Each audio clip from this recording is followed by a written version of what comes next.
Hello to everyone online. Good to see you all. Um, so let's start tonight as we usually do with a few prayers. Let me pull those up on the screen.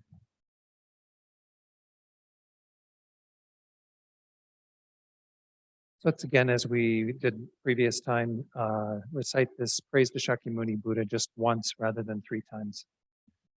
To the founder, the endowed transcendent destroyer, the one gone beyond, the foe destroyer, the completely perfected, fully awakened being, perfect in knowledge and in good conduct, Sugata, knower of the world, supreme guide of human beings to be tamed, teacher of gods and human beings, to you, the completely and fully awakened one, the endowed transcendent destroyer, the glorious conqueror, the subduer from the Shakya clan, I prostrate, make offerings, and go for refuge.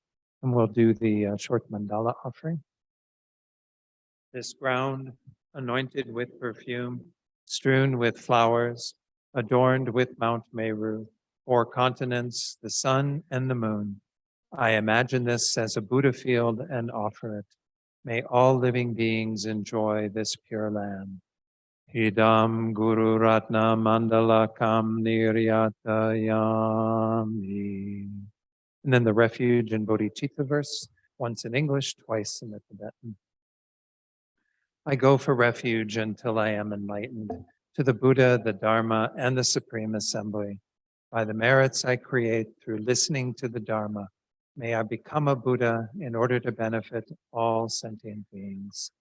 Sangye chodang soki choknam la jangchu bardu dakni kyapsu chi daki chanyen gipe sanam gi Dola Penchir Sangye Druparsho Sangye Chodang Soki Choknam La Jangchu Bardu Dakni Kapsu Chi Daki Chanyen Gipe Sanam Gi Dola Penchir Sangye Druparsho. Right, as usual, we'll do a short meditation, give ourselves a chance to focus the mind a bit. We've all had busy days, I'm sure, and just to let go of whatever distractions we might have. And then we'll generate our motivation of bodhicitta together after a few moments in silence. So let's go ahead and begin with just watching the breath to still the mind. And then, as I said, I'll come in and help you in setting motivation for tonight.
So tonight, to set our motivation, let's review the 7 vajra topics, these diamond topics of the text that we're studying, because they give us the idea of what it is that we are striving to achieve and what the causes of that are.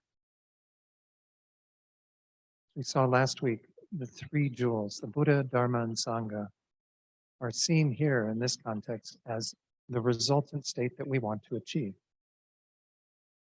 We want to become a Buddha, to become that perfect being that embodies the full qualities of the Dharma jewel with full realizations and completely purifying the mind.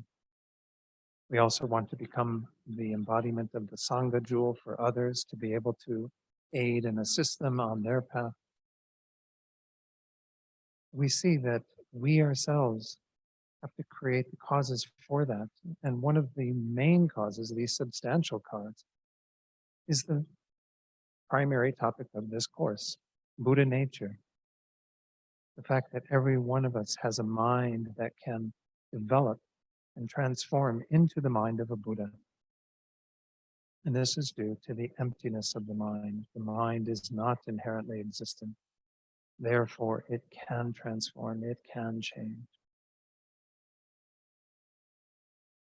But we also need the other cooperating conditions, the things that aid us on our own path, the enlightened beings that came before us, the qualities that they possess, the activities that they engage in particular, the activity of teaching the Dharma.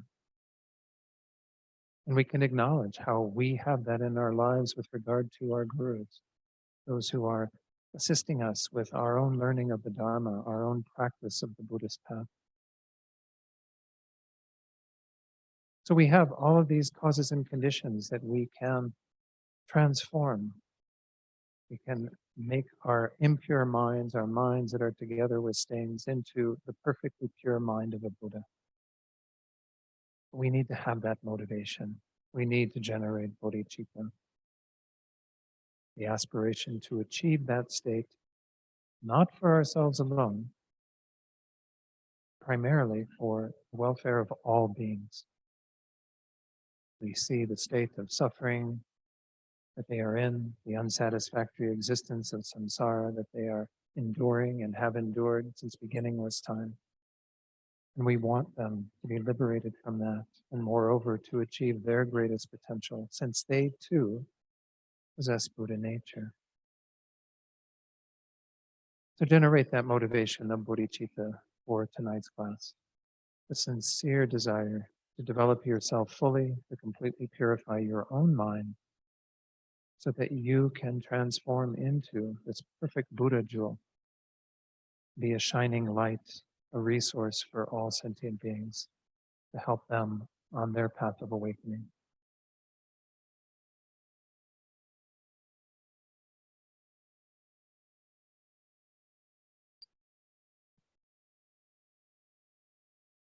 Okay, let's go ahead and refresh briefly what we did previously. Again, I just covered the 7 vajra topics, these 7 vajra points that are the structure of this text. The first 4 are included in chapter 1, and this is what we're going to be studying in this course, is just chapter 1. There are 3 more chapters that cover enlightenment, the qualities of an enlightened being, and the activities of an enlightened being, which again are the cooperative conditions, the supporting conditions that we need. Our Buddha nature itself will transform into the state of Buddhahood, but we need those forces that are working on our own minds, helping us to develop our own qualities. So tonight we're going to actually go into the 3 jewels, what are called here kind of the 3 resultant jewels. This is again a unique Mahayana presentation because we're talking about awakening Buddha nature, not just kind of becoming liberated ourselves or even achieving other more temporary goals. We're talking about achieving the greatest potential that every one of us has, our own Buddha nature, Buddha potential, Tathagata essence, this idea of what we can use in terms of our fundamental clear mind, our mind that is pure, that is not in any way tainted inherently by these stains that are existing in our minds, and we can completely transform that through the Buddhist path.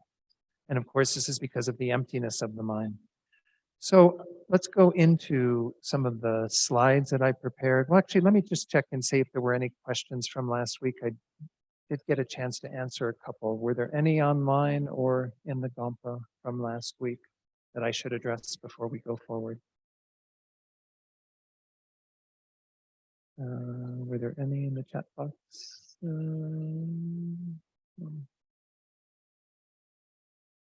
Okay. Well, then let's move on. Let's go into the material for tonight. Um, Again, I've prepared 3 charts for you that hopefully you can, Venerable Dundrup was kind enough to put them out there so that people can access those. I'm going to be going into each of those tonight. Let me go first of all, though, to, I may have just gotten rid of one thing. No, I don't think I did. Let me go back here. This is, again, the text that you have. The 2 texts that are the main text for this course. There's the root verses, which I haven't really touched on so much. And by the way, you can certainly use that as a guide to kind of go through the individual verses for kind of reviewing and refreshing. But mostly what we're using is what's on the screen now, which is a commentary by Gyaltsab Dharma Rinchen, Gyaltsab J, as he's often called. We're entering into this topic again called the resultant 3 jewels. And they often have this idea of kind of making a connection, kind of going from what we just discussed, which were the 7 vajra points, into the topic we're looking at now. So let's start there. Next, the meaning of those verses related to the body of the text, again on the 7 vajra points, will be extensively explained by way of the branches. From among them, the 3 jewels will now be explained. Those sentient beings who, due to the 3 miracles, are caused to have determination and are tamed by the Tathagata, go for refuge in the Tathagata. Through the power of having gone for refuge in the Buddha, they take refuge in the Dharma and Sangha as well. Taking refuge in the other 2 jewels is in effect concordant to the cause of having faith in the nature of reality, the Dharmakaya of a Buddha. So if we have faith in the Buddha as a reliable guide, this Dharmakaya, this wisdom body, this truth body of the Buddha, then naturally we take refuge in the Dharma that he teaches and the Sangha that practice that. I'm just going to mention briefly and show you a quick slide on these 3 miracles. It says in the footnote that these are called in Sanskrit pratiharya. And I just thought it would be useful to kind of show those on the screen for you, and you can, I'll just go through them very, very briefly. Let me pull up the slide presentation in PowerPoint. I might mention again that these first two slides we're going to look at on these miracles I had in last week's PDF file, and it's also in this week's. But I just like to mention that so you don't get confused and realize that something is in 2 different places. In reference to these, the Princeton Dictionary of Buddhism says that there are 3 categories of miracles that are enumerated. The first, the miracle of magical power, includes the myriad supernormal powers of the Buddha, including the power to fly and to appear and disappear. So again, we might think of these qualities as being a little out there. We may not have witnessed these things ourselves, but the Buddhas have these powers and ability to manifest in a variety of ways. The second, the miracle of foretelling, refers to the Buddha's ability to know the thoughts of others. Of course, a Buddha is an omniscient being, so a Buddha knows everything that exists. There's no problem with knowing the thoughts of all of us. And it's not that he turns his mind towards Stephen, for example, and knows Stephen's mind, and then he turns his mind towards Judith and knows Judith's mind. He knows all of our minds all the time. It's kind of mind-boggling to think in that way. But this is the power of a Buddha's mind, because there's no longer any obstruction to having that perfect omniscience. The third of these miracles is called the miracle of instruction, the Buddha's unique ability to teach the Dharma. Now, again, we're not living in the time of the Buddha, so we're not experiencing his actual instruction in person, at Vulture's Peak and all these wonderful places that are taught in the sutras. But we are still engaging in the teachings that he began through turning the wheel of Dharma. Remember, we talked about this in the first class. He set in motion the wheel of Dharma in this world, and so we are still benefiting from that. So in a way, when it says here, those who, due to the 3 miracles, are caused to have determination and are tamed by the Tathagata, we can include ourselves in that, because even though we're not physically present, we are still under the influence of the Buddhist teachings in this world.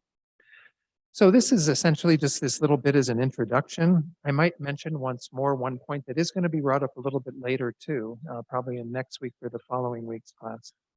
And that's that I mentioned this before, we're looking at these things from the standpoint, these three jewels from the standpoint of them being the resultant three jewels, which means ourselves actually becoming those.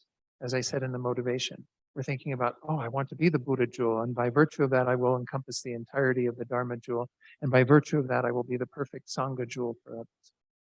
There is another way that we teach refuge, though, and practice refuge, which is from the perspective of causal refuge, which is where we acknowledge that we need to depend upon those beings, those three jewels, the Dharma, the Sangha, the Buddhas, in order to become enlightened ourselves. And that's often the way we frame refuge initially. But it's really helpful to think about it in terms of your own future state. This is why we study all of this, is so we can actualize that in our own minds. So just know that this is how we're looking at these. It's why this topic is called the resultant three jewels. That's how we're going to be looking at them in these charts and in the presentation that we have in these verses. So let's dig into this so that we can maybe get through most of these three jewels tonight, perhaps. We'll see. So, oops, I didn't mean to put that back up. I'll put the other one back up. Okay. That is right here, I believe. Okay. So again, in terms of the text, we're on page 33. I forgot to mention this earlier. I will be skipping some portions of these three jewels simply because it gets kind of bogged down if you go into too much detail. I mostly want to highlight these main points of these 8 qualities of each of these three jewels. So we start with the verse 1, 4, and this is chapter 1, verse 4. Therefore, first there is a verse on the Buddha jewel, as the Buddha jewel is the first in the order of refuge. And of course, it's the one that we aspire to become. As I said, it encompasses the other 2 jewels. If we strive to become the Buddha jewel, by virtue of that, we encompass fully the Dharma and the Sangha jewel as well. This is the verse. I bow down to the one without beginning, middle, or end, who has pacified exertion, who through Buddhahood awakened to enlightenment, who upon enlightenment revealed the fearless and permanent path, so that those who had not realized it might do so, who, carrying the supreme sword and vajra of knowledge and loving kindness, slashes the sprouts of suffering and destroys the wall of doubt with its surrounding darkness of obfuscating views. A strange word, obfuscating, but anyway, essentially means obscuring, similar meaning. So let's go ahead and look at the first paragraph of this, and then I want to show you the chart for the Buddha jewel. This verse actually does enumerate the 8 qualities. It's not delineated as clearly as in the next verse, verse 5. But this verse enumerates those 8 qualities that pertain to one's own and others' welfare. One's own welfare, of course, is achieving the Dharmakaya. I mentioned the 4 bodies of the Buddha previously and how we can divide them into 2, the Dharmakaya and the Rupakaya. But essentially the Dharmakaya, which is primarily the enlightened mind that you will eventually manifest, that is the fulfillment of your own welfare. That's what your potential is. That's what Buddha nature is, the potential to actualize that for yourself. And then, of course, we have the other aspect of Buddhahood, which is the social dimension, which is the ability to enact the welfare of others. And this is through having the Rupakaya, the form bodies.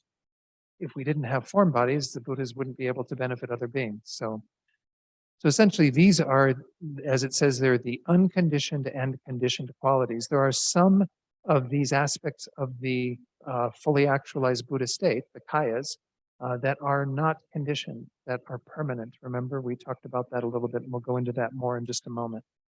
Unconditioned qualities are divided into the natural purity and the purity of adventitious defilements.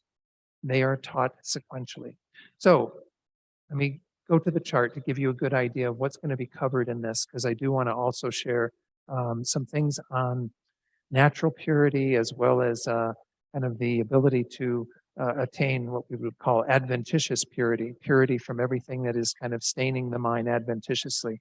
So again, this is a chart I put together. This is, again, an uncommon way that we are looking at how the Buddha jewel is being presented in this text. The verses that I just went through, the first one is on the left-hand side, and then the next one is the main one that we're going to go through shortly. we find that the definition, which isn't actually given strictly in our text, the definition of a Buddha jewel is the final object of refuge that possesses the 8 excellent qualities, uncompounded and so forth. Again, on the left-hand side at the bottom, you'll see that those qualities are laid out there, uncompounded, effortless, and so on. And then I'm going to have an explanation for each of those that are in the right-hand side. Now, again, when we talk about natural purity versus purity from the adventitious defilements, then essentially we're talking about the nature truth body. Let me take it off screen for just a moment. Recall that when we went through that chart, we had the Dharmakaya being divided into 2. We have the Jnana Dharmakaya, which is the wisdom truth body. This is the fully developed mind of a Buddha, your future mind, completely purified, completely developed. Together with that is the nature truth body, the Svabhavika Kaya. This is the emptiness of the mind of that Buddha, which your mind has always had emptiness with it. Again, that's an aspect of our Buddha nature that we're going to be looking at. But it also includes within it not just that naturally being free of any stains of inherent existence, but moreover being free of all of the stains of misconceiving things, all of the ignorance, all of the delusions. So let me explain this in a little more detail by going to some slides. I wasn't sure when I should share these, but I think this is a really good point. Otherwise, it might get a little confusing. So in regard to stains or contaminations in the mind, we can theoretically speak of 2 types. And why I say theoretically is because the first type of stain actually doesn't exist. The first one is what we would call natural stains, if they did exist. They do not contaminate the minds of all sentient beings. In other words, no such natural stains exist. This is what our text is often going to be referring to as natural purity. Now, why do we have to say that? If these things don't exist, why do we have to say that they don't exist? What's the point of having that natural purity? The problem is that we think that things are inherently existent. So your mind is misconceived by you and all other beings to be inherently existent, as are all phenomena. As long as we are together with that ignorance, we are misconceiving how things exist. But the mind is naturally free and naturally pure, as are all other phenomena. There has never been the stain of inherent existence at all, not one atom of it, since beginningless time, although we have believed in it since beginningless time. So it is important that we assert that part of the purity of the mind, and why we say even in our Buddha nature that we have a naturally abiding Buddha nature, is because that purity has always been there. You can rely upon that purity. There is no inherently existent mind. There are no inherently existent phenomena. Therefore, everything that we misconceive can be removed. And that's the second point. The second on the screen are the adventitious stains, which do contaminate the mind of a sentient being. Although these have obscured the natural purity of the mind since beginningless time, they can be removed. And that's why our text will refer to purity of adventitious defilement. So what do we mean by these? We mean essentially the everything that is in somehow obscuring our minds, keeping us from being a Buddha, keeping us from being liberated as well as a Buddha. Let's look at those stains and what they actually exist, or how they are kind of being set out. And first of all, we want to examine kind of what are we trying to negate on our path? Because this is a path of negation. This is a path of removing something then, right? Natural purity is already there, but the adventitious stains do need to be removed. So in regard to the objects of negation on the path, as it says on the screen, we can also speak of 2 that are kind of correlated to what we just looked at. Natural stains and adventitious stains. Objects of negation that do not exist refers to the natural stains of inherent existence. How do we negate those? We negate those through our logic and reasoning. This is what the Buddha taught, was extensive ways for us to analyze things to see if they actually do possess inherent existence. We come to realize that they have natural purity, that they don't have any inherent existence at all. So through logic and reasoning, we can actually come to understand that natural stains don't exist at all. Again, they never have, but we have to realize that because we've been believing in them to exist. However, it's important that we also understand that there are objects of negation on our path that do exist. That refers to the adventitious stains of the conception of inherent existence and the obscurations that arise from that. These are negated primarily by true paths, the path consciousnesses that realize emptiness. So again, what we have essentially is our own kind of deepest ignorance, the conception of inherent existence, all of the other delusions, our attachment, our jealousy, our anger, what have you, that arise from that, as well as even these very subtle stains that occurred through the force of our having had this ignorance in our mind. All of these currently obscure our minds. These are adventitious stains. These are what we're trying to remove. And of all the faults that we've been kind of buying into since beginningless time that are based on us not seeing natural purity. Therefore, through logic and reasoning, we come to understand there is natural purity. Things don't have inherent existence. And then we engage in the meditative path that will actually help us to remove the misconceptions that are in our minds. These adventitious stains, as we call them. This is what will actually allow us to become liberated and then to eventually become a Buddha. A few more things to share on this. Again, I know this is a lot of words. We're getting into kind of technical, kind of deep waters here with this. Let me just talk a little bit more about these adventitious stains in terms of what you're going to see. And I have to explain these because you will see them in some of the jewels as we explain the nature of these, the excellent qualities of them. When we talk about these adventitious stains or contaminations in the mind, we can divide them into two. The first is on the screen. We often call these afflictive obstructions, which mainly impede the attainment of liberation. By liberation, we mean self-liberation, your own personal nirvana. This is not the goal of the Mahayana. This is the goal of the fundamental vehicle, those who practice that path. But nonetheless, we have to remove those too, because they are the first level of stuff we have to get through in order to become a Buddha. And essentially what we mean by that, these afflictive obstructions, as it says on the screen, is the root ignorance conceiving inherent existence, the other afflictions, such as anger, attachment, and so forth, and what we call the seeds of both of those. By seeds, we mean that every time you have a mind of anger, you plant a seed for anger to arise again. And then that will come into a manifest state when we come into we have causes and conditions for anger to arise. So those are all the things that are removed in order for us to attain our own liberation.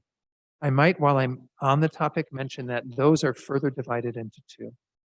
Some of those we actually acquire in this life, what we call intellectually acquired afflictive obstructions. These are the afflictions and their seeds that are developed under the influence of philosophical, religious, scientific, or cultural beliefs and views. So there's some sort of kind of buying into the way that society at large and in various facets of it kind of buys into and strengthens the belief in inherent existence. And we do have those influences on us in our human lives. But we also are carrying forward, like from life to life, our sort of baggage from beginningless time, which are the second topic there, the innate afflictive obstructions. Those afflictions and their seeds that arise naturally and that they are inborn and thus aren't conditioned by the culture and the environment in which we live. So we all have both of these to some degree in our life. The first one may be lesser depending upon where you're brought up. If you're brought up in a Buddhist culture from the beginning, believing in, emptiness and all these other topics and having faith in them through your own practice, you probably don't have much of the first at all. But you still will have the innate because we carry those from life to life since beginningless time. All right, that's the first category. The second, in regard to the adventitious stains, are what we call the knowledge, or some texts call them the cognitive obstructions. They mainly impede the attainment of omniscience. By omniscience, we're talking Buddhahood then. The first was impeding our liberation, which is a state of nirvana, your own personal peace. This is the greater goal of achieving Buddhahood, omniscience. What do we mean by those? The subtle imprints of the root ignorance conceiving inherent existence, and then the dualistic appearance to which those give rise. So let me talk about this just a little bit. Through the force of your having had this faith and conviction in things existing inherently, you have created these imprints. I mentioned these previously with bhakchaks, these things that give rise to a false appearance. Everything that appears to our senses, everything that appears to our conceptual mind, our mental consciousness, Everything that appears to us has that taint of inherent existence. We do not remove that false appearance until you become a Buddha.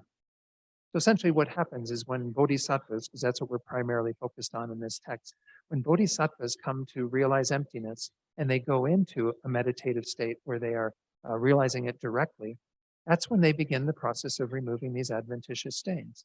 And they start with removing the afflictive obstructions. The very first would be the acquired, ones that we've acquired in this life.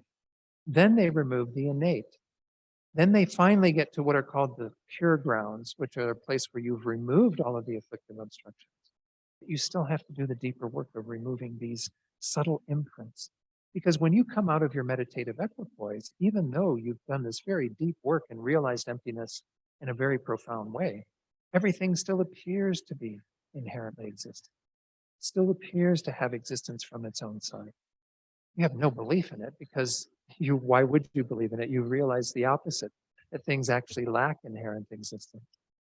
So you still have that deeper work of removing these knowledge obstructions, these obstructions to omniscience.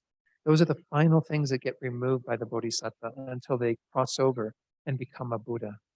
Again, at that point, their Buddha nature ceases, the state of Buddhahood itself exists. We're going to talk more about that later. So why I brought that up is because the first two qualities that we're going to look at, or these 8 excellent qualities of the Buddha jewel, pertain to, first of all, natural purity, the fact that the mind and all other phenomena don't have a stain of inherent existence at all. And then secondly, the adventitious purity that we're able to attain through practicing the path, through coming to negate those stains that are in the mind. Okay? Let's go into these in a little more detail. I don't think, was that the last slide? Let me see. Yeah. Let me pause on this and go back to the text. Okay. Yes, Stephen. Please, yes. Uh-huh. Oh.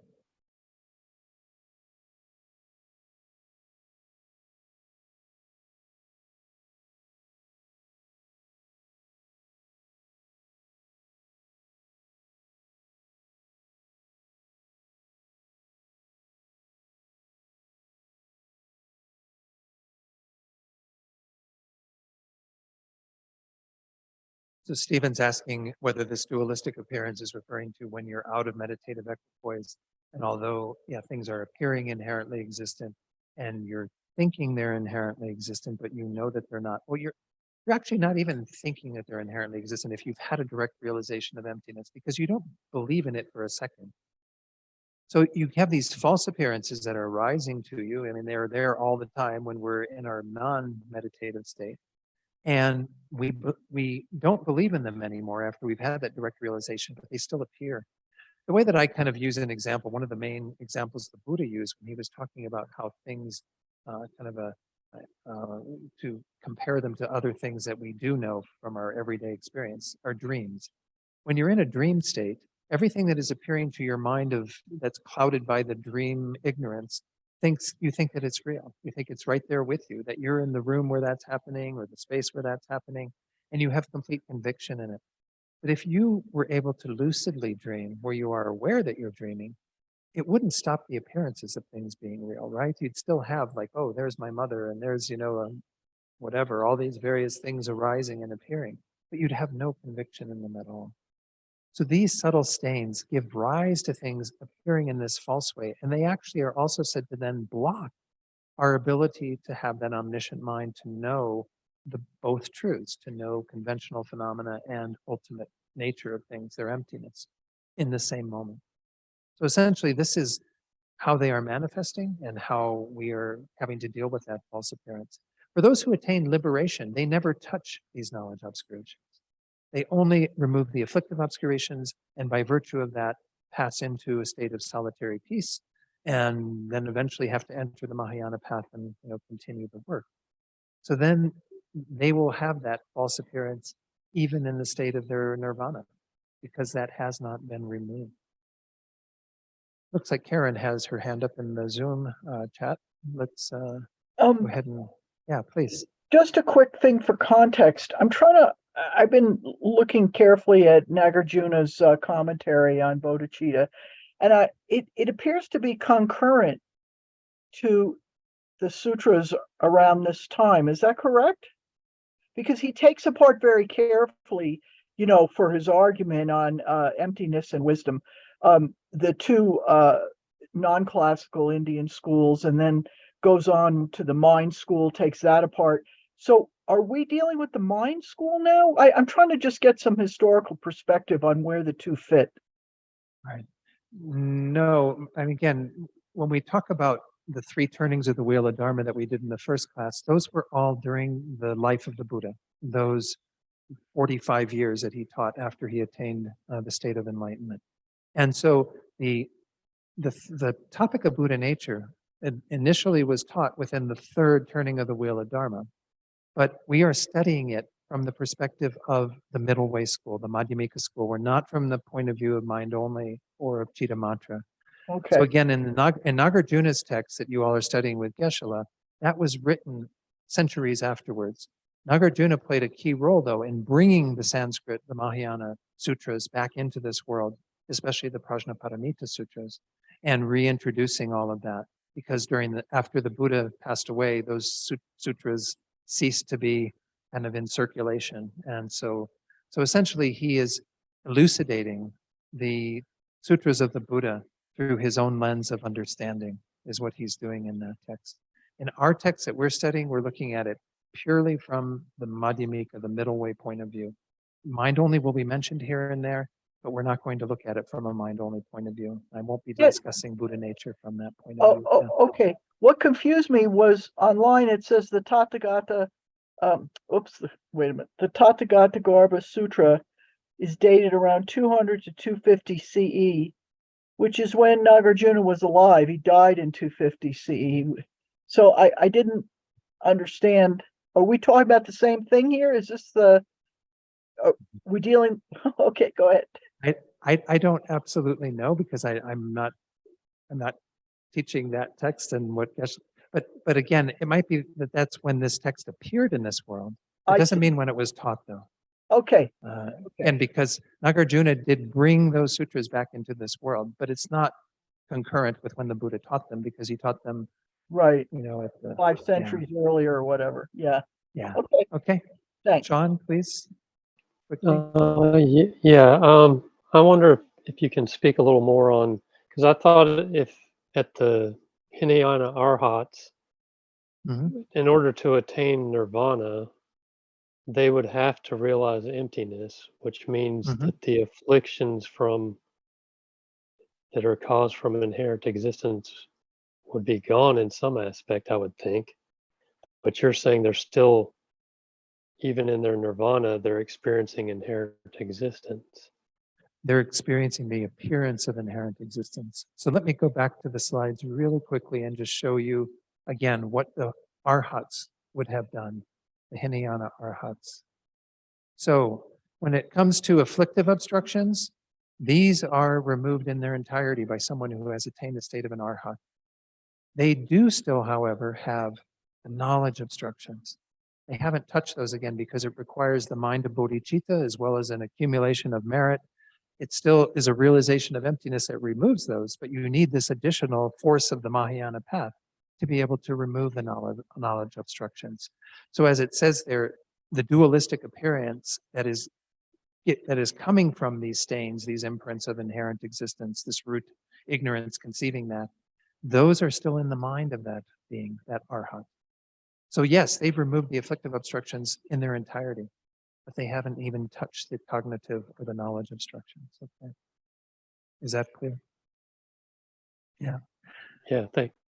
Okay. So they would still have, again, that these imprints giving rise to that false appearance. And this is what, again, keeps you from having an omniscient mind. It's a block to that. Once you remove those, which is done in those 3 pure grounds of a bodhisattva path, then you are able to actualize the full state of buddhahood and have that omniscient mind. So let's go to the chart once more and just take a look at this chart. I want to go over these because most of what we're going to see in the commentary is just kind of an extension of what I'm going to be explaining here. What we see with each of these charts of the three jewels and each of their sets of 8 qualities, they're all set out with 8 qualities. You'll notice, though, for the Buddha jewel, that they possess all 8 qualities. The Dharma and the Sangha jewel, it's any of those 8 qualities, and I'll explain those a little more when we get to them. For the Buddha jewel, we are going to first start with 3 qualities that pertain to the Dharmakaya or truth body. Why? Because again, that's the fulfillment of your own welfare, as we saw earlier. Then we're going to have 3 qualities that are included in the Rupakaya or form body, which are the welfare of others. And then you'll notice that there are 2 more qualities. Let me move it up just a little bit, that are at the very end. And those are kind of subsuming the 3 qualities that we started with, as well as the subsequent 3, in that we are looking at, first of all, our own welfare, and then the welfare of others. You might wonder why they repeat those. It's just to reiterate that this is what a Buddha jewel is. A Buddha jewel is the full attainment of your own welfare and the full ability to enact the welfare of others. In other words, to have both the Dharmakaya and the Rupakaya. You can't have one without the other. As I mentioned last week, when you attain your initial moment of Buddhahood, that very first moment, and throughout the entirety of the existence of a Buddha, which is said to be forever, you essentially are always with both of those aspects. You have your wisdom truth body that knows all phenomena together with its emptiness, and then, of course, the Rupakaya, the ways that you're manifesting for others. So if we talk about the Dharmakaya, again, the Dharmakaya had 2 aspects itself. It had the nature truth body and the wisdom truth body. So when we look at that, we see that essentially the first 2 here, uncompounded and effortless, refer to the nature truth body. But we have to talk about both levels of purity, the ones that I just went through earlier tonight. The natural purity is the first topic, being free from production and disintegration, which refers to the aspect of natural purity in the Svabhavika Kaya, or nature truth body. What this means is that the emptiness of the mind of a Buddha has always been there. It's not that you've had a Buddha mind always there, but you've had that same emptiness. It's the same emptiness of your mind that exists right now, that has existed since beginningless time. It has no beginning, no middle, no end. It's, kind of this unproduced phenomenon. It's always been there. It is the negation of any inherent existence with regard to the basis of a mind, here the mind of a Buddha. That's the natural purity, the fact that you've never had any inherently existent mind whatsoever. Effortless is referring to the fact of having completely pacified exertion, this very subtle level of exertion that is conceptual in nature, which even those 10th round bodhisattvas, those bodhisattvas who are just about to become a Buddha, still need some level of that. And that refers essentially to the purity of adventitious defilement in the Svabhavika Kaya, or nature truth body. So again, just as I talked earlier about these 2 purities, they're 2 of the aspects of a Dharmakaya. In particular, the nature Dharmakaya, the nature truth body that has both natural purity and adventitious purity.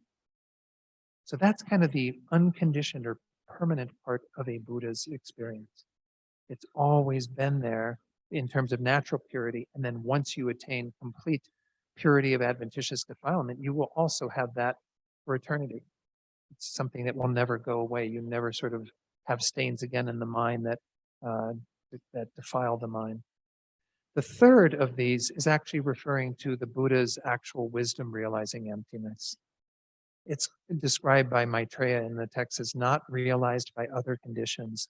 In other words, not being able to be realized exactly as it is by expressive sound and conceptualization in the way that it appears to the mind that takes it as its appearing object, which refers to the exalted wisdom of the Buddha, which directly realizes emptiness. It's a lot of words to essentially say, this is the mind of a Buddha that is always in meditative equipoise on emptiness. It is always realizing emptiness, while at the same time knowing conventionalities. And that gets to the other aspects of it that are mostly identified with the form body, the Rupakaya, that it is endued with knowledge, knowing the varieties of phenomena, the conventional truths, as well as the modes, the ultimate truth. These terms, varieties and modes, you're going to see frequently. Knowing varieties means knowing the diverse phenomena that arise in conventional existence. chairs and tables and people and everything else. Knowing the modes means the mode of abiding in the final way for all phenomena is their emptiness. Yet we can say there's the emptiness of the chair, the emptiness of the spoon, the emptiness of the table, the emptiness of the person. All these various phenomena have their own individual emptiness that is together with them. But that is the mode of abiding of all phenomena in terms of its ultimate truth, that level of existence. It also, of course, has the softer qualities that make one want to help other beings through the form bodies. Loving kindness or compassion, this great compassion for all sentient beings, which shows them the path the Buddha has realized. It also has ability, power, possessing the power or capacity to free sentient beings from suffering by teaching the Dharma through the Buddha's wisdom and compassion. Those are all the qualities that make one able to manifest in forms for the welfare of other beings. So essentially, the first three, again, were all about fulfilling your own welfare. The last three are all about fulfilling the welfare of others. So let's go through the text and then we'll see if there are any questions on this. I just read that first verse, which kind of details out these 8 qualities to some degree. But again, it's going to be clear in the next verse, verse 5. Gyaltsab says in his commentary, I bow down to the Buddha, who alone is unequaled in the 3 realms, the realm of desire realm, formless realm. What are the attributes of the qualities of the Buddha? First, the Buddha's natural purity is not established inherently in the beginning, middle, or end. It is ultimate truth, free from all extremes of elaboration. So that's the very first quality of uncompounded. Then we have the purity of adventitious defilement. This is a pacification of all the adventitious defilements through the antidotes. The primary antidote, again, being the wisdom realizing emptiness, the true paths that remove those obstructions, those stains that I talked about earlier. First, the afflictive obstructions, beginning with the innate, and then the acquired, and then the innate, and then going on to remove the knowledge obstructions. Okay, through this, total pacification of all effort needed to engage in enlightened activities has been attained. This is going to be explained a little bit more on the next page at the bottom, so I won't talk more about that right now. Then the third, included within conditioned qualities, is the exalted wisdom realizing the mode of all phenomena, the emptiness of all phenomena. If elaborations of true establishment existed, if things did exist inherently or truly, they would be suitable to be observed by this wisdom of the completely awakened Buddha. But it does not see the slightest elaboration of true existence and realizes phenomena in the manner of pouring water into water. Emptiness and the mind realizing it become as if one, in which all dualistic appearances subside in dependence on ultimate truth. I might mention on the topic of dualistic appearance that what we're talking about here is the dualistic appearance that is the appearance of inherent existence that we now have and that will be gone when we become a Buddha. It's gone when bodhisattvas are in their meditative equipoise on emptiness. Right? When they're realizing emptiness directly, there are no appearances of inherent existence because all that is appearing to the mind is emptiness, like water poured into water. And then when they come out of it, as I said earlier, they come back into like the waking world, the world outside of meditation, everything appears real. That false appearance is there. So that's when you have this restored dualistic appearance of inherent existence. But I might mention there are other ways that we talk about dualistic appearance. Another one is subject and object being distinct. That also disappears when you have the mind realizing emptiness by the bodhisattva. And we also could talk about the dualistic appearance, which is the appearance of conventionalities. That can be another way we talk about dualistic appearance. Now, the Buddha does have some level of dualistic appearance, but not any dualistic appearance that is stained in any way, because there's no appearance of inherent existence. But the Buddha still can know the varieties of phenomena, right? And know conventionalities. We looked at that, we're going to look at that more in a moment. But while the Buddha is realizing emptiness directly, he is completely able to see all conventional phenomena. So we can say there is a measure of dualistic appearance in that regard in the mind of a Buddha, but not in the way we're talking about here. There's no stains of, appearance of inherent existence that are in the mind of a Buddha, completely removed. Okay. So let's go forward to the remaining three that are part of the Rupakaya. The exalted wisdom of a Buddha that realizes the variety of phenomena, these varieties, conventional truths, is the awakening into Buddhahood through the direct realization of the three above. So through your having the natural purity, the purity of adventitious defilement, and the wisdom knowing the modes, the emptiness of all phenomena, those give rise to, because you've removed all of the obstructions in the mind that knows conventional truths. And the Buddha's mind knows all conventionalities. Again, is completely omniscient. Upon enlightenment, what actions are performed? The next quality of loving compassion is the teaching of the path to disciples, in order for sentient beings who have not realized the mode and variety of objects of knowledge to realize it. So because sentient beings haven't realized this in their own minds, through the loving kindness and compassion of a Buddha, the Buddha wants them to realize this, wants them to know just in the way that the Buddha knows. This is the only job of a Buddha, is to get others to have the same wisdom that you possess, the same knowledge that you possess, the same purity that you possess. Then so that was the fifth quality. Regarding the attributes of the path, this verse shows that it is a fearless path because it transcends the worldly, and that it is a permanent path because it is irreversible. Permanent takes the meaning here of irreversibility. In other words, you never degenerate from the Buddha state. Asserting it to mean a permanent functioning thing is nonsense. So we are using the word permanent in a slightly different way than what we normally do in our philosophical studies. Permanent means a bit more like eternal or lasting, stable, that kind of idea. All right? Indestructible even, if you will. There's nothing that will ever cause a Buddha's mind to degenerate from that state. Okay. So that's, again, in that verse it mentioned the Buddha showing a fearless and permanent path. This is just explaining that. And that was through that fifth quality of loving kindness. Let's go on to the sixth quality, which are the abilities of a Buddha, the power. As for the attributes of the abilities, carrying the supreme sword of knowledge and loving kindness, he cuts the sprouts of suffering, pertaining to name and form within the 12 links of dependent origination. Again, I'm not about to explain the whole 12 links of dependent origination, but name and form are what arise after the karmic seed on the mind has brought forth a new existence. So essentially, we want to stop beings from taking existence in samsara and in a conditioned way. So essentially, that is the sword that cuts the suffering of sentient beings, keeps the suffering from happening.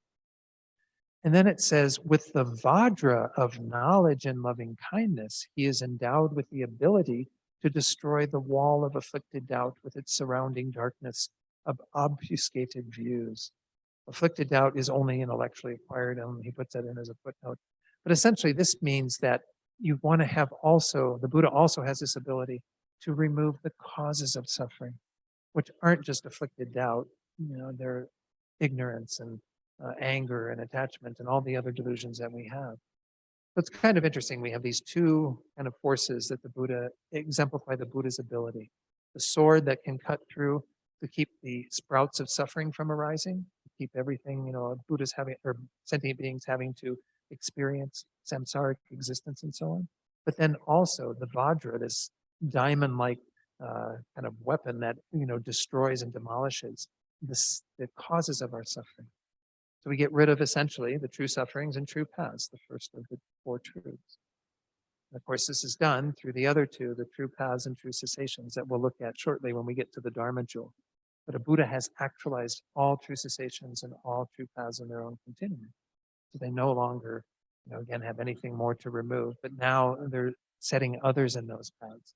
Through their loving kindness, through their wisdom, they are able to then have this ability to place others in their path. All right, so let's carry on with this and kind of go into the next verse that actually does have a delineation of the individual qualities that we just looked at on that chart.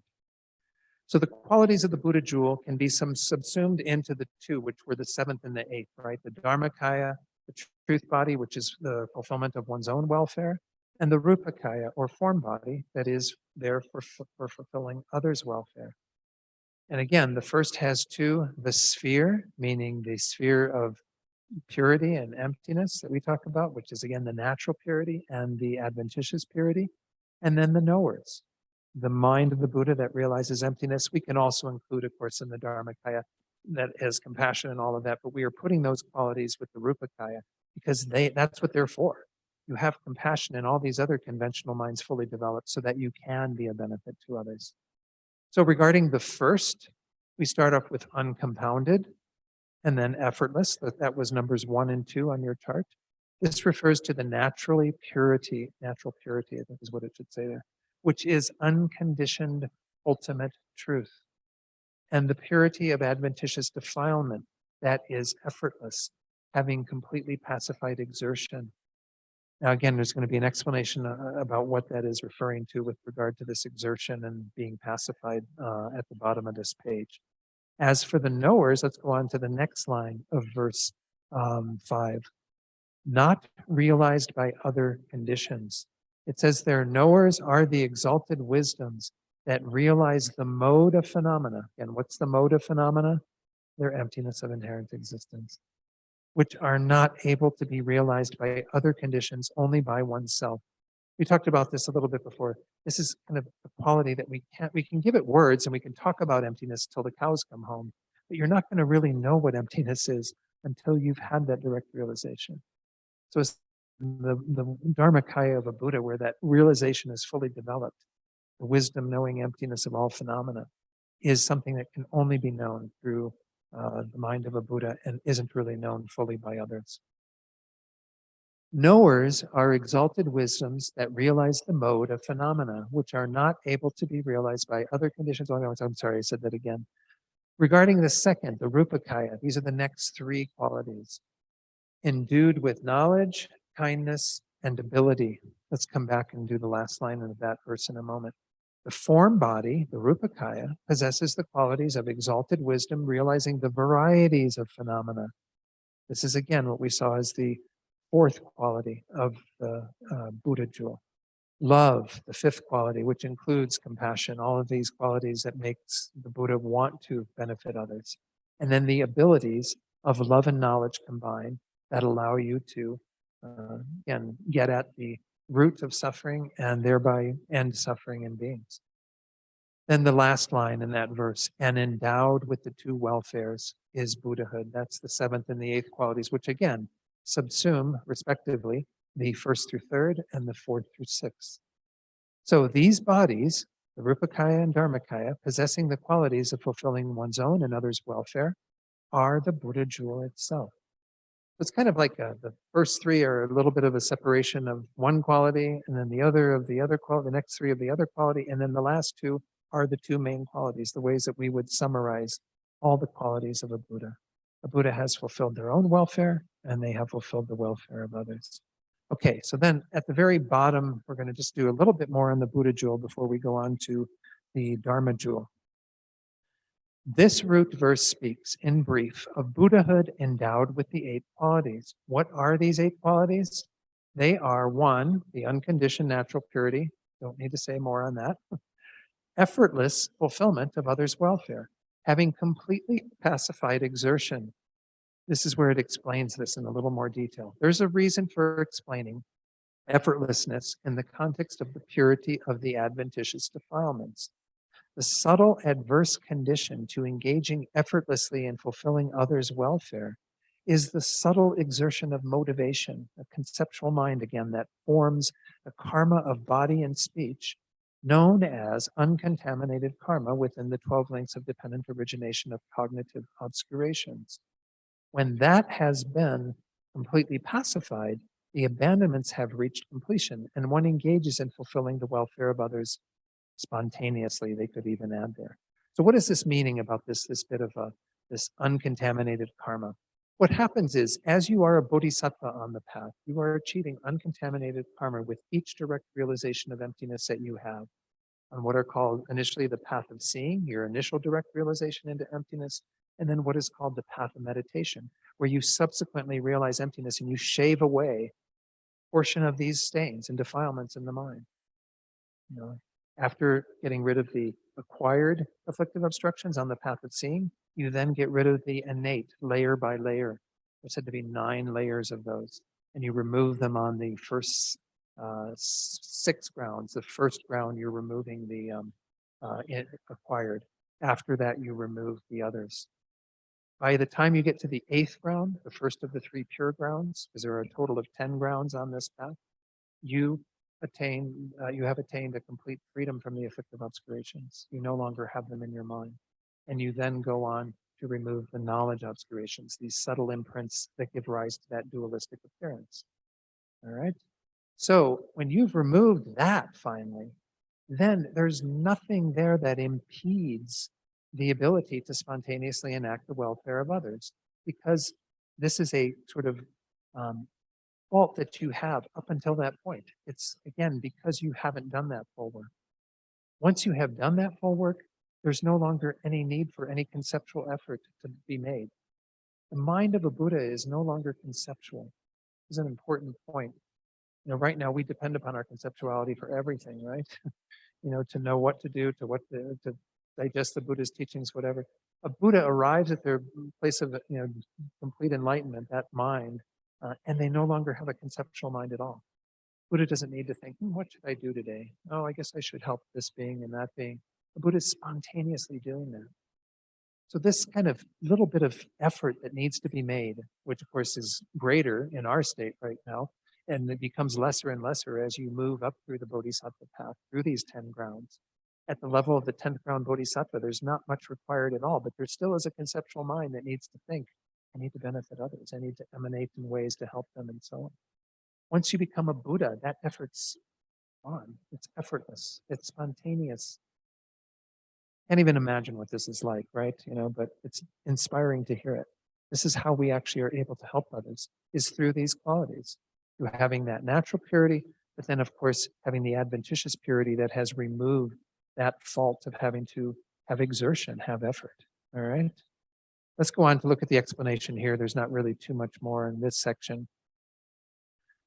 So the three, the realization of things as they are, the quality of not being directly known through other conditions. These are kind of like the first three that we put together. This is, again, the third one is the mind of a Buddha that, through the force of that, knows the emptiness of all phenomena, the modes of all phenomena. This is, again, not realized through other conditions or through other beings' minds, because it cannot be known as it is. And then this is the second part of it, and that included within the form body of a Buddha are realized by exalted wisdom, realizing the varieties, which is, again, the conventional truths, in addition to, of course, knowing ultimate truth, emptiness. Compassion or loving kindness, again, those are used interchangeably in this section. They're not always interchanged that easily, but. And then the sixth quality, the abilities of love and wisdom, and the generalized enumeration of these into the two, the excellent fulfillment of your own welfare and the excellent fulfillment of others. So again, what I had on the chart explained them a little more than here. Most of these sections in Gyaltsabte's commentary and Maitreya's root text then gives at least a little more explanation on these points. So let's go through those. Again, I'm not going to do that much on these, but maybe like about another page or so, and that's all that we'll do on the Buddha jewel. But I do like to at least touch on each of the verses. Verse 6 says, it is uncompounded. This is the first quality, right? Because its nature is without beginning, middle, or end, right? There's no beginning, middle, or end to the emptiness of the mind. Because the emptiness of the mind now with defilements is the same as the emptiness of the mind of the Buddha's mind, that we'll eventually attain when we have that full realization. Secondly, it is effortless because of having the pacified Dharma body. And once we pacified that exertion, that subtle exertion, it's effortless. We can engage in welfare of others, instantly. It is not realized by other conditions. This is the third, because it is the object of realization of oneself. It is the mind of a Buddha realizing the modes of all phenomena. It is knowledge, the fourth quality, because it has realized the three aspects. Through the force of those, it now then knows conventional truths. It is loving kindness because it shows the path. This is that fifth quality that is our loving kindness and compassion that wants others to know this path as well. And then the sixth one, it is ability because it abandons suffering and afflictions through exalted wisdom and compassion. Right? This is how Buddhas help other sentient beings. They are able to clearly teach and help others through their activities of, engaging and helping them to engage in the Dharma. The first three qualities fulfill one's own welfare. The latter three fulfill the welfare of others. So, the first one, that factor of natural purity, which is a Buddha's Dharmakaya, is without a beginning, middle, and end of arising, abiding, and ceasing. Therefore, it is uncompounded. Because it is thoroughly distinguished as a Dharmakaya pacified of all exertion, it effortlessly fulfills the welfare of others. This is the second quality. Because it is an object of realization of meditative equipoises themselves, it cannot be realized through other conditions of names and concepts. Again, we can talk about emptiness conceptually and realize it conceptually, but we're not really getting at what it actually is, the taste of emptiness, until you have that direct realization. It cannot be realized through others. Oh, I already said that. Okay. Then the next quality, because it realizes the three aspects of the natural purity, the purity of the adventitious, and the exalted wisdom realizing modes, again, 1 through 3, it becomes the exalted wisdom realizing varieties. Again, as soon as the Buddha fully culminates the Dharmakaya, the knowledge of varieties is there, because the mind becomes omniscient in that very instant and has that omniscience for eternity. Now, a question is raised here before we get into the remaining qualities. As the exalted wisdom realizing varieties also realizes ultimate truth, does it not then become a realizer of modes? When we talk about a Buddha's mind, let me give a context for this, and then we'll come back and look at the answer. When you talk about a Buddha's mind, they're realizing both truths simultaneously. They're realizing the modes, the ultimate truth, emptiness, and the conventional truths, the varieties. The only thing that distinguishes it is our kind of conceptualizing what the Buddha is doing, right? We're all sitting here talking about what a Buddha's mind is doing. We can say, oh, in one way, the Buddha is knowing these modes, these emptiness of everything that exists. But in another way, the Buddha is simultaneously knowing the varieties of things that are conventional phenomena that are existing through the force of our designation, existing through our imputing. This is a table, this is a chair, this is whatever, right? And our minds, of course, are not just, we don't think of them as merely imputing. We also believe that they exist that way. We are also, together with our ignorance. But essentially, everything that is established as a conventionality and the emptiness of all of those phenomena are known by a Buddha's mind simultaneously. So the question is, well, then when we talk about realizers of varieties, the knowers of varieties, they're knowing emptiness at the same time. So do they become a knower of modes? How does that work for a Buddha's mind? Because again, a Buddha's mind is kind of knowing both of these at the same time. Sorry, folks at home. Didn't mean to hit that. Let's go into the answer to this question. Of course, a Buddha's exalted wisdom realizing varieties also realizes the modes of phenomena. But here it is not posited solely as the isolate of the realization of modes, the way we're isolating conceptually that part of a Buddha's mind, the knower of modes. It is posited from the point of view of seeing within all sentient beings the ultimate truth, the mode of objects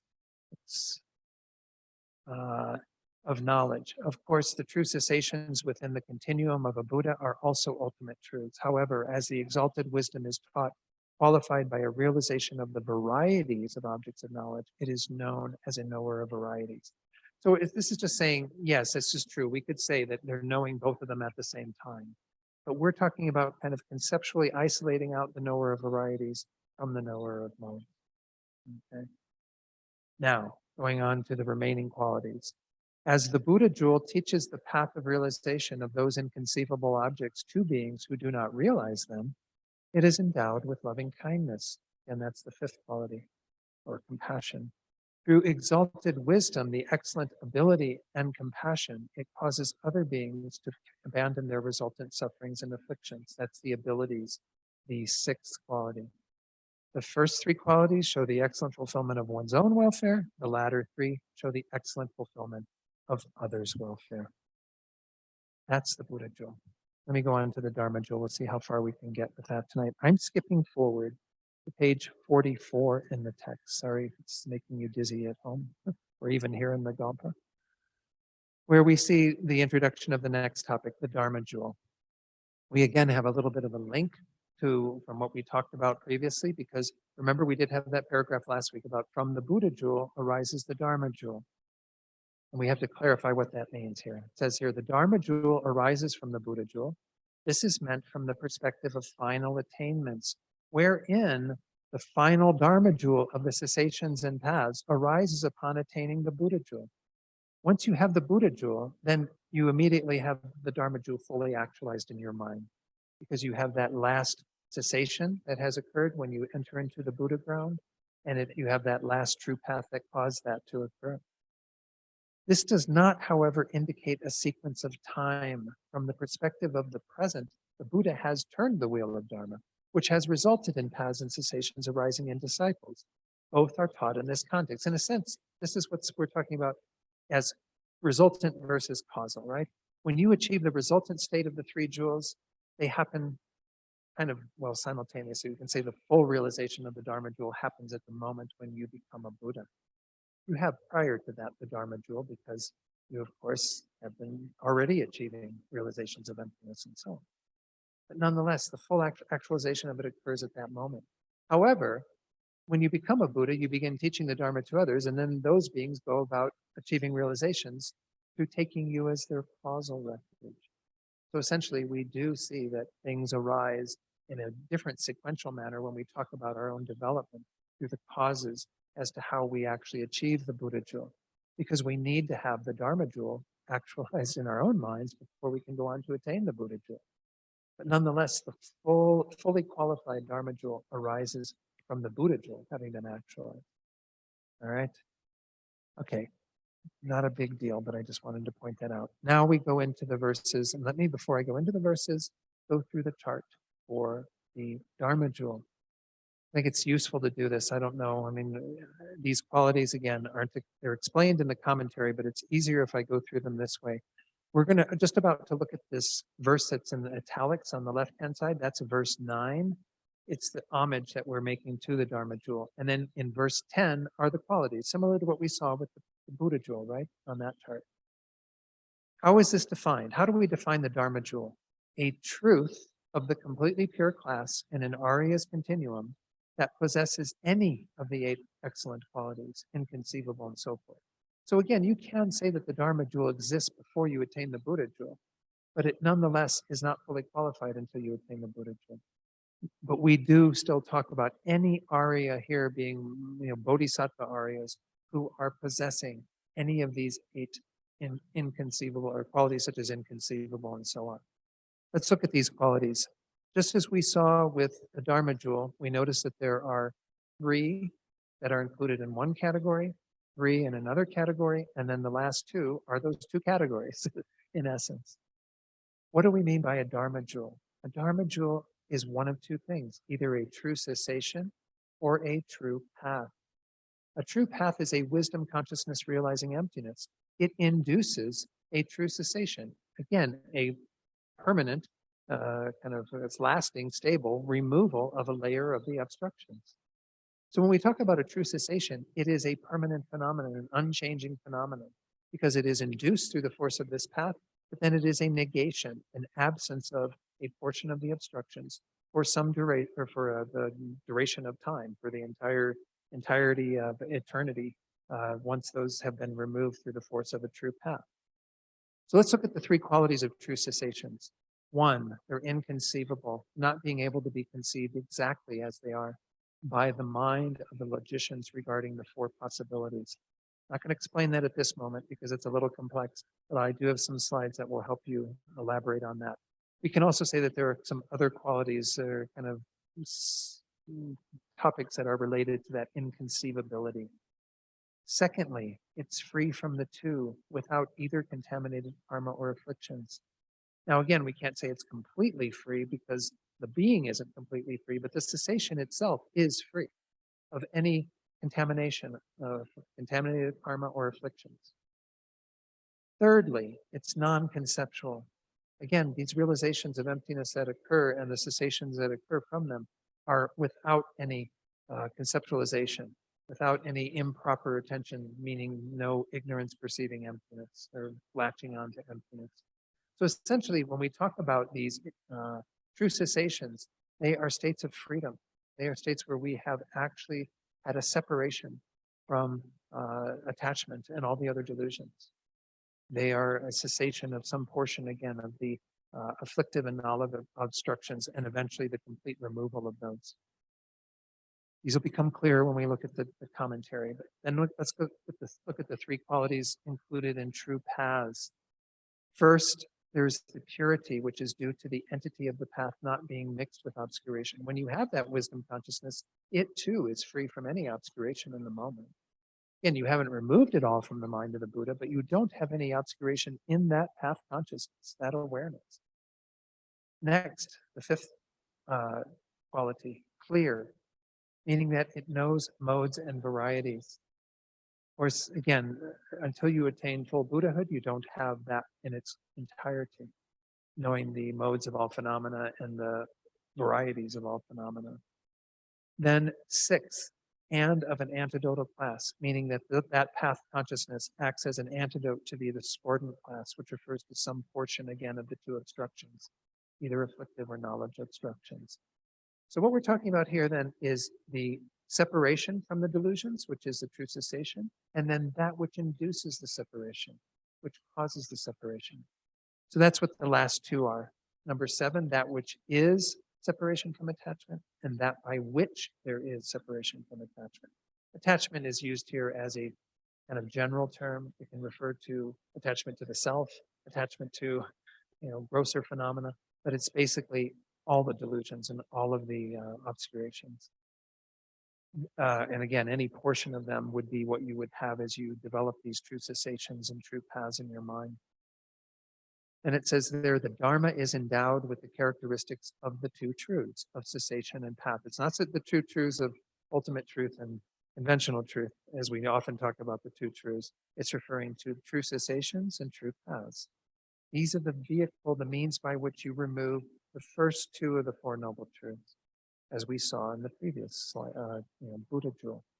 You help sentient beings to remove their true sufferings through removing the true sources, causes of suffering. Okay?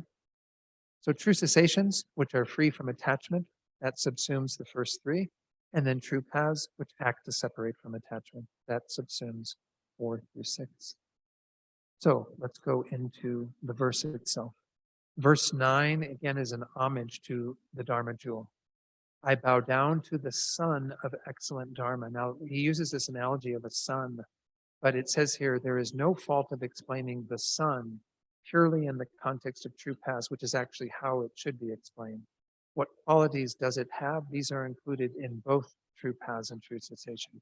We aren't going to talk about like things being like the sun when it comes to the true cessations, because true cessations are permanent phenomena, and so comparing them to things is a little strange, but nonetheless, we're going to use the analogy of the sun to refer to the true paths.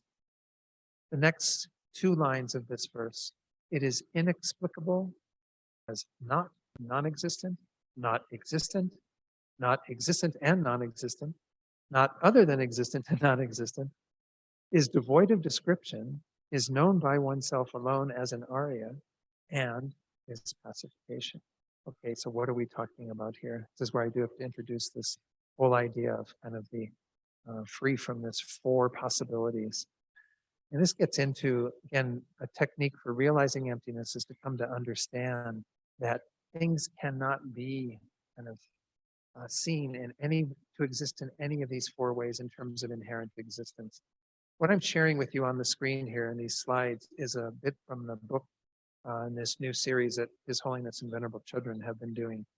This volume is the 4th one, called Following in the Buddha's Footsteps. And as it says there, this first quality, the excellent quality of being inconceivable, consists of 3 ways that true cessations are inconceivable. The first one is what's being referred to by these kind of not being able to find it and to exist in any of these 4 possibilities. So first, true cessations cannot be conceived exactly as they are by logicians with respect to the 4 possibilities of existence, non-existence, both existence and non-existence, or neither existence or non-existence.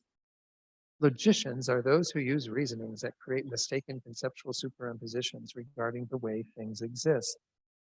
The ultimate truth, which is both true cessation and the Dharma jewel, true cessations are said to be ultimate truths, is not truly existent, It's not truly non-existent.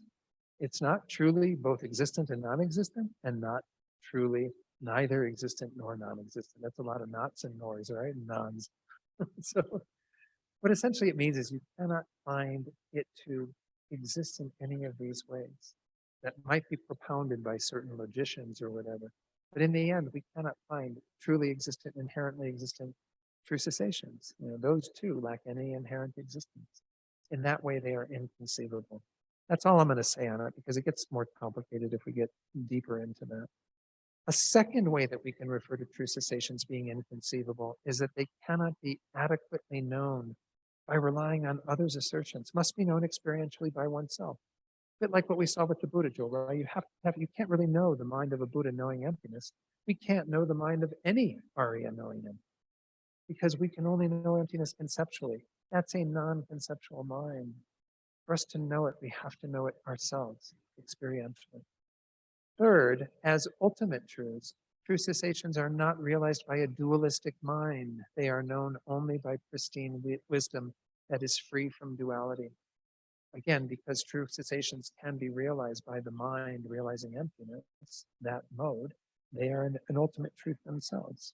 When the Arya is in meditative equipoise on emptiness, what appears to them is emptiness, and they also become aware of the true cessation of a level of those obstructions. Those are an emptiness, a negation that has occurred by virtue of that wisdom realizing emptiness that you've cultivated on the path. So essentially, in this way, we can't say that we can conceive of what we mean by true cessations. They can only be known by oneself. They are free of that dualistic appearance, and they cannot be posited through any of these means of the four possibilities. And that's about all I'm going to say on it, but it just gets at kind of the profundity of these true cessations. All right, and then this last thing is pacification, is kind of referring to how the mind has been pacified through the true paths, which again would be the other aspects. So in terms of true cessations, we're going to be looking at them mainly through this one verse. What I'm going to do is actually skip over this section and go to where that verse begins on the next page. So again, we're on page 46 here.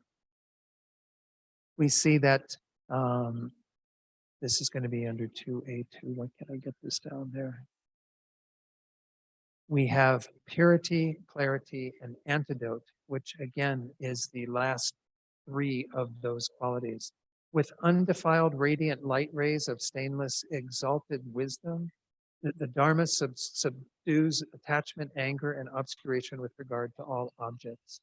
So again, when we talk about the fourth, fifth, and sixth of the qualities of the Dharma jewel that refer to true paths, we first of all have purity. The wisdom directly realizing selflessness does not have the defilement of the seeds of obscurations relevant to it.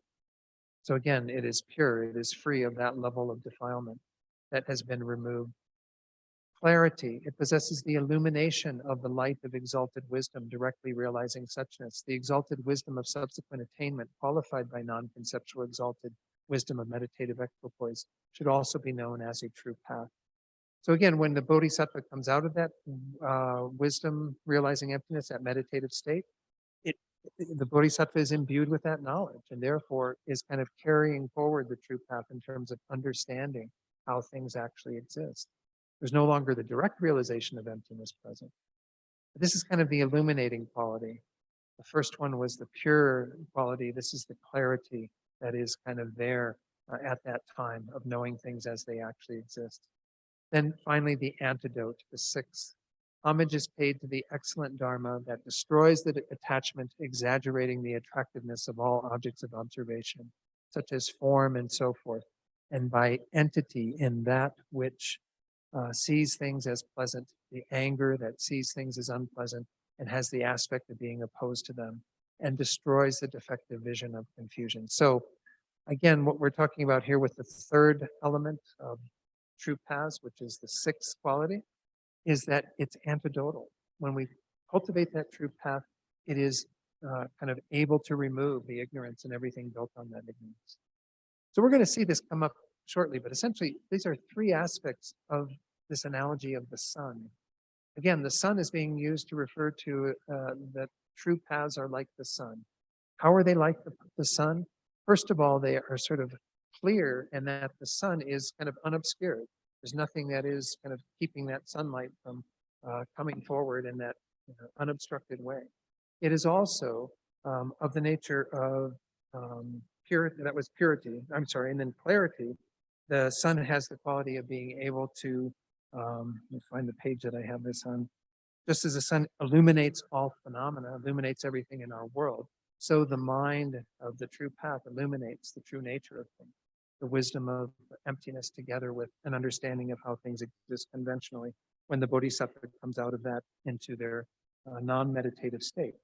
And finally, the antidote, just as sunlight is able to remove darkness, right? You can't have darkness existing in the face of sunlight. So too, all of the delusions are able to be removed by the sun of the wisdom realizing emptiness, the true path. So that's just the praise verse. That's the verse that's giving us kind of an introduction to these 8 in a very general way. What we're going to be able, we're probably not going to be able to do much of this tonight, is go on to the actual verse that explains them. So to conclude that first verse on the Dharma jewel, here what is explicitly shown are the Mahayana true paths and cessations, but it can also indicate the Dharma jewel of the same name, which is an object strived towards by solitary realizers and hearers, even though that is not what is the expressed object here. What is this saying? Once more, this is a Mahayana presentation. So we're mainly talking about bodhisattva aryas and their true paths and true cessations that again are culminated when they become the Buddha jewel and have the completion of those two. We're not yet, we can say that still there are Dharma jewels that are those on the Hinayana path, solitary realizers, hearers, who attain their own cessations of afflictive obstructions by virtue of their wisdom realizing. But they're not what is being explicitly taught in this text and in this section.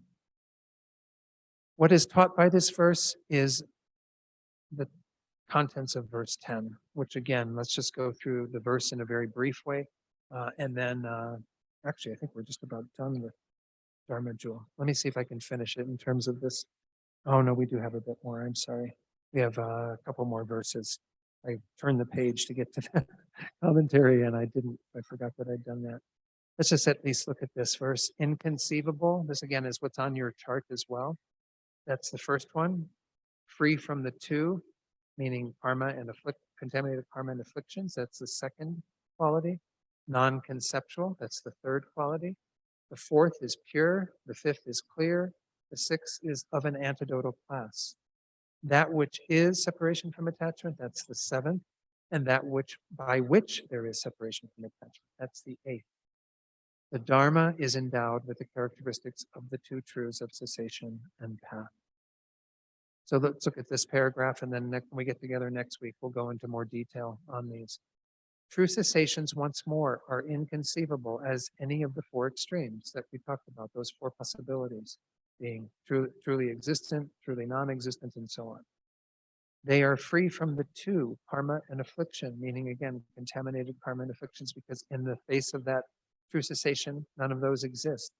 Without the basis, concepts of true existence, right? They no longer have a concept of true existence, that elaboration, that mental fabrication. That's the third quality. They are number four, pure, clear, and of an antidotal class, the fifth and the sixth. And we explained those earlier. Thereby, true cessations are the entity of freedom from attachment, the seventh quality, and true paths are the cause of being free from attachment. So within the Four Noble Truths, from among the two, thoroughly afflicted truths, those are true cessations, true sufferings and true origins, and totally pure truths, which are the last two, true cessations and true paths. The totally pure truths are the Dharma jewel, with the characteristics of the two truths. Again, true cessations and true paths. All right, so we'll continue here with this commentary when we get together. I think actually I don't want to go through too much of the commentary. We'll go on to the next verse, but nonetheless, there's not much more to say about some of these, because again, purity, as it says, there is the entity of the path, unaltered by obscurations. That which makes things clear is the knowledge of the modes and varieties. the antidotal classes of Buddha's ability. These previous three, have been understood. We'll go into them in more detail. So when we get together next time, we'll start on page 48, and we'll go into verse 11. There are about two verses, I think, that continue to elaborate on these qualities. All right. I feel like I need to take questions before we do discussion, because I see some hesitation. Yeah, Stephen.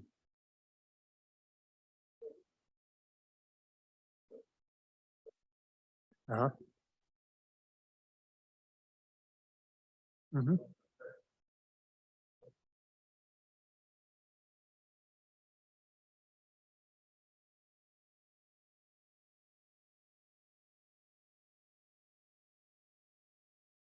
Mm-hmm. I think in this context, we can say that they're synonymous. Even though it's referring to the same thing in terms of the commentary there, it says the wisdom directly realizing selflessness. It's talking about the quality of that it doesn't have the defilement of, again, the seeds of obscurations that are relevant to it that have been removed by the true path that induced that true cessation. So that's where we talk about the purity. When we talk about clarity, it's possessing, again, the illumination of the light of that exalted wisdom directly realizing suchness, in that when we have our subsequent attainment, we're realizing the modes as well as lacking any inherent existence. So it's having that kind of the cessation is inducing this again is the true path.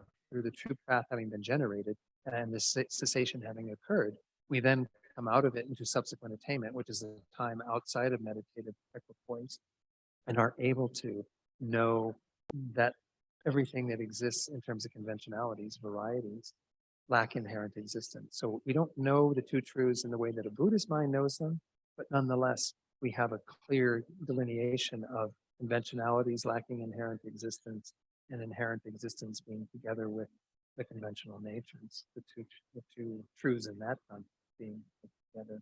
That's why this is often referred to as clarity, is referring to the knowledge of both the modes and the varieties. So in that way, I don't think you would really say that there's a difference in it. Some contexts, they do delineate between wisdom and exalted wisdom, like when we talk about the 10 perfections, where the 6th perfection is simply wisdom and the 10th perfection is exalted wisdom, then there is a difference. But in this context, I don't think that we're talking about that.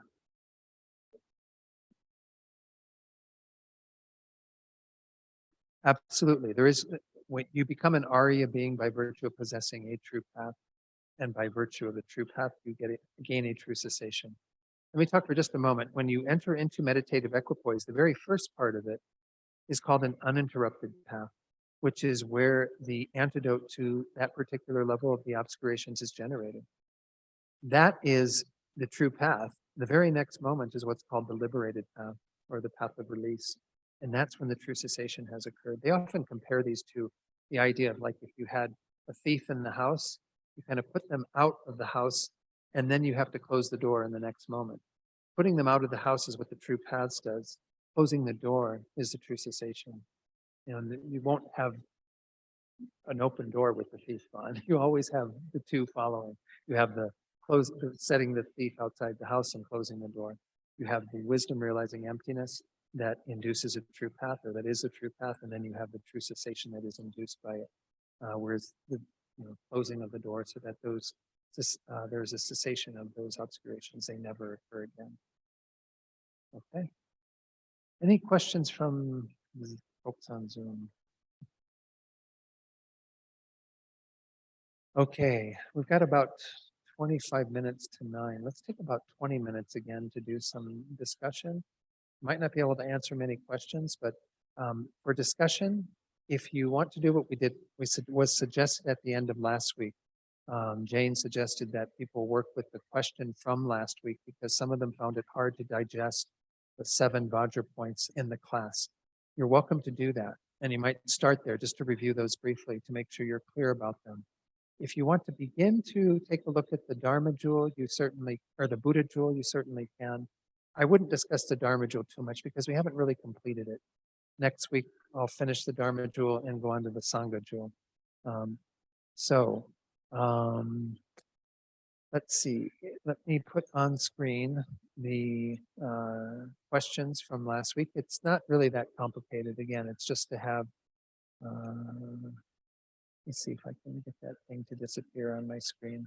I don't know how you do that. Someone told me once about how you do that.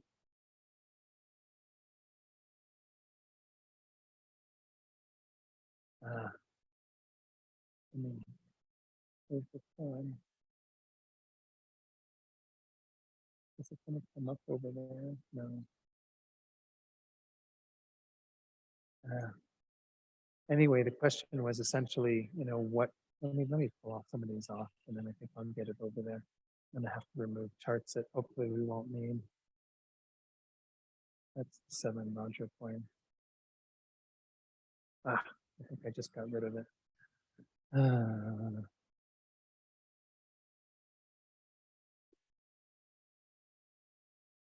There it is. Okay.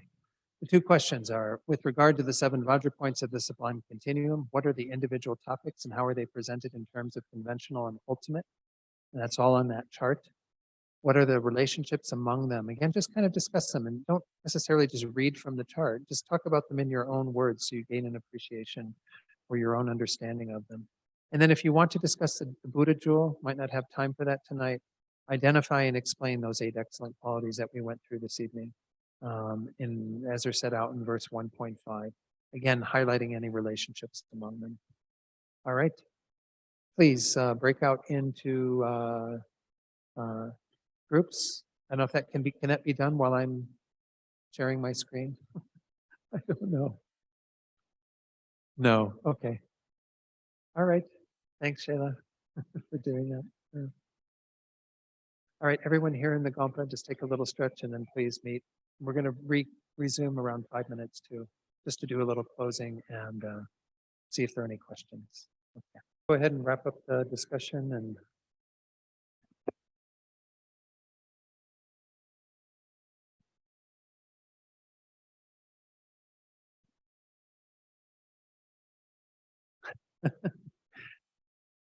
I hope people, good. I'm glad to hear it was good. So let's see if there are any questions from the discussion. Did anything come up for people that you need clarification on? So it sounded like everyone was discussing the 7 vajra points again. And was that helpful then to go back through them after a little more information? Okay. No question? So I realized that, oh yes, please, Christopher.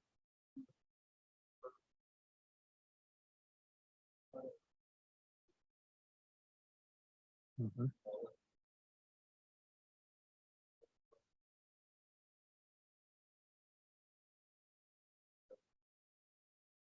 Mm-hmm.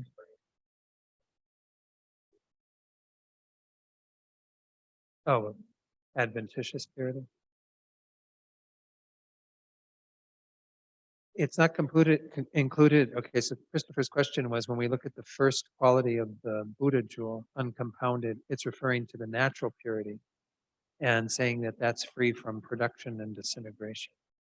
But then his question is, but the other purity, the purity of adventitious defilement, would that not also kind of fall into that category? I guess is what you're saying. I mean, we could say that it also becomes a permanent phenomenon, but I think what we mean by this is that yeah, that there's never been an initial arising of the emptiness that is natural purity. The mind has always been empty of inherent existence. So it's always had a natural purity that isn't ever produced and doesn't ever disintegrate. Now, again, the freedom from the defilements, that is kind of, it also is a permanent phenomenon. It's an unchanging phenomenon, but it does come into existence when we remove those defilements. Whereas the emptiness of the mind has always been. Natural purity is without any boundary on time because our minds are beginningless, therefore the emptiness of the mind is beginning. So whether we talk about the emptiness of our mind as a sentient being with delusion or as a Buddha with no delusion or no contamination, it's the same emptiness and it's without any sort of disintegration or production. Now, again, we would also say that, again, a true cessation doesn't have those qualities either, but it is contingent upon a true path being cultivated. So when we have a true path that removes a level of the adventitious defilements, we gain some level of purity, which is exemplified by a true cessation. A true cessation is also a permanent phenomenon, but it comes into existence on the basis of removing that level of obscuration. So it's a little bit different. That's why we talk about natural purity, the mind always being empty of inherent existence, free from any stains of inherent existence, versus adventitious purity, which is when we've removed some portion of the defilements through true paths. So, okay. And that's again exemplified by the second quality of the Buddha jewel, because of this idea of at that point when we've removed all of that, when we've attained complete adventitious purity, which is in the nature truth body as well, then you have this effortless, spontaneous fulfillment of the welfare of others. Okay. Yeah, Stephen.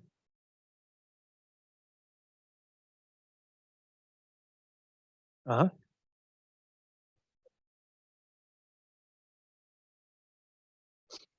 Okay.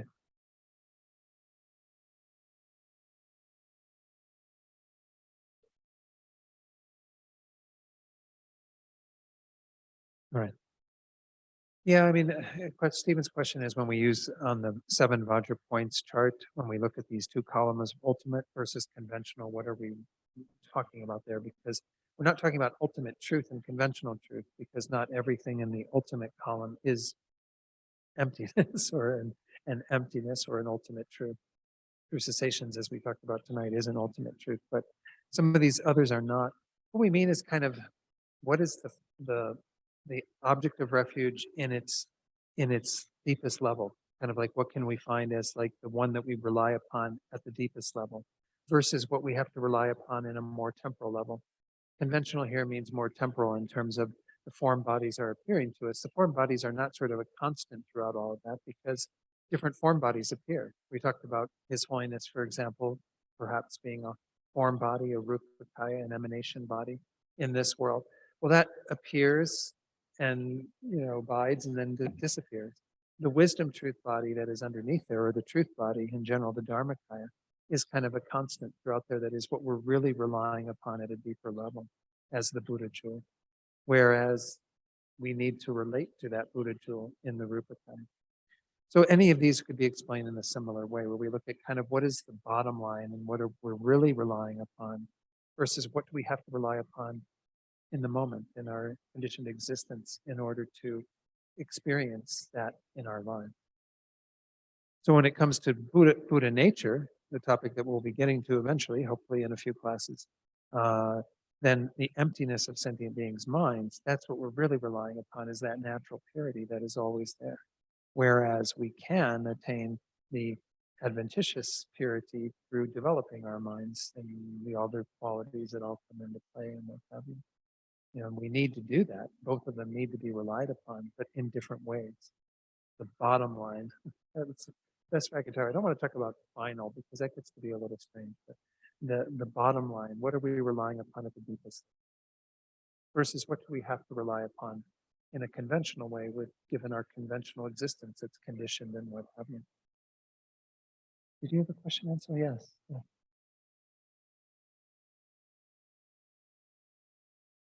Mm-hmm.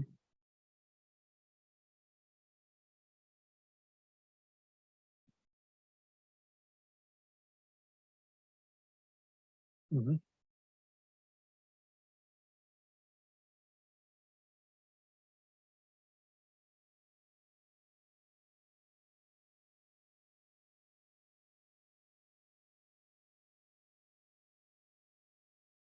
Mm-hmm.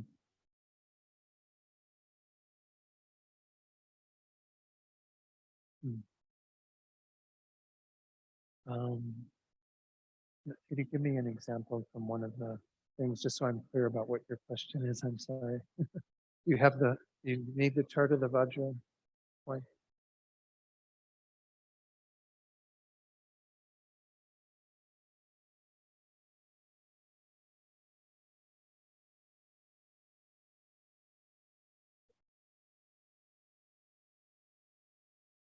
Mm-hmm.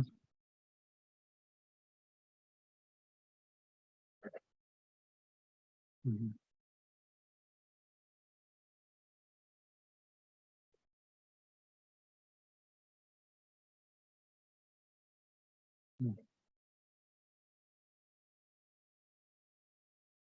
Right. Right. No, I'm kind of getting what you're getting at, Ansel, but when we talk about them in regard to the example that you chose of the seven Vajra points, the Sangha jewel, your question is kind of, yeah, when we talk about ultimate and conventional, we can say the ultimate, which are the true cessations and true paths that are in the continuum of that bodhisattva, Arya, that superior being. But then we say that in a conventional way, we're relying upon the Arya bodhisattva. They're kind of different, but they're together. I mean, you don't have one without the other. And that's true of all of these, really, because again, you don't have the form bodies without the Dharmakaya, and you don't have the Dharmakaya without the form bodies. I mean, they're always kind of together. The form bodies are there with the Dharmakaya as the support for all of that, just as the Sangha jewel, the Arya Bodhisattvas, who are beings who have those true cessations and true paths in their continuum, are among us and helping us on our path. So we rely upon both of them in a sense, but the deeper realization is that the true paths and true cessations are there in their continuum. That's, of course, what makes them an Arya Bodhisattva, but we need to relate to them as the being that they are. And we can't know really their true paths or true cessations till we cultivate them ourselves. But yet we can benefit from them in that conventional way. That's another way to kind of phrase that term convention. Is like, what is the more direct way that we are benefited from those in our life, right? Until we get further on the path, until we have the true paths and true cessations in our own minds, and then we become the Sangha jewel and are there, as a support for others. So let's wrap it up, I think, for tonight. If there were other questions, again, please write them down, get them to me if you can, and I'll make sure that they are answered at the beginning of next week. So again, next week we might go back over a little bit of the Dharma jewel, just because it'll be hard to just dive right back in where we were, but we'll make sure that there's some clarity about those 8 qualities. But if you can review the Buddha jewel, and again, in the homework, what I did essentially is I did go ahead and put questions for the other jewels, being very optimistic about how far I would get tonight. Just so you don't have to pay attention to those. If you want to review the first 2 and what you know of the third topic there, the Dharma jewel, that would be fine. And then the personal reflection and meditation, again, encourage you to work with one of the 3 jewels we've covered, which would be the Buddha jewel primarily, though we've talked about the Dharma jewel. And I hope those are useful to you, just to kind of do some reflection on these topics. So let's do the dedication prayers that are on the screen. Due to the merits of these virtuous actions, may I quickly attain the state of a Guru Buddha and lead all living beings without exception into that enlightened state. May the supreme jewel bodhicitta that has not arisen arise and grow, and may that which has arisen not diminish but increase more and more. Oops, sorry. His Holiness's long life prayer. The wish-granting, wish-fulfilling jewel, source of every single benefit and happiness in this world, to the incomparably kind Tenzin Gyatso, I beseech, may all your holy wishes be spontaneously fulfilled. And then the long prayer for the swift return of Rinpoche, the one composed by His Holiness, these 4 verses will recite. Fearless teacher and assembly of the children of the victorious ones, Shravakas and Pratyeka Buddhas, victorious Losang, father and sons, along with the lineage masters, all the objects of refuge of infinite lands, please bestow the virtue and goodness of accomplishing this prayer here and now. Holding and spreading the Muni's precious and complete teachings through explanation and practice, you wore the armor of patience that is never discouraged. Incomparable venerable Guru, to you I make request. While striving single-pointedly for the sake of the victorious one's teachings, the sole gateway through which all benefit and happiness emerge, and for mother living beings, you suddenly departed to peace. What a great loss. Nevertheless, through the undeceiving truth of the blessings of the ocean of the 3 jewels and the great waves of bodhicitta of the children of the victorious ones, May the smile of a reincarnation swiftly beam in glory for fortunate disciples. And let's do a final dedication for any beings that we're holding in our hearts right now, those that we know of who have passed away or who might be dying at this time or are ill, dealing with obstacles, whatever their suffering might be. Dedicate this merit for their welfare, that their suffering might be removed immediately, and that they have all the conducive conditions to help them on their path of awakening to complete enlightenment. Okay, thank you all. Keep hitting this microphone. Thank you, everyone at home, and look forward to seeing you again next week. Okay, bye-bye.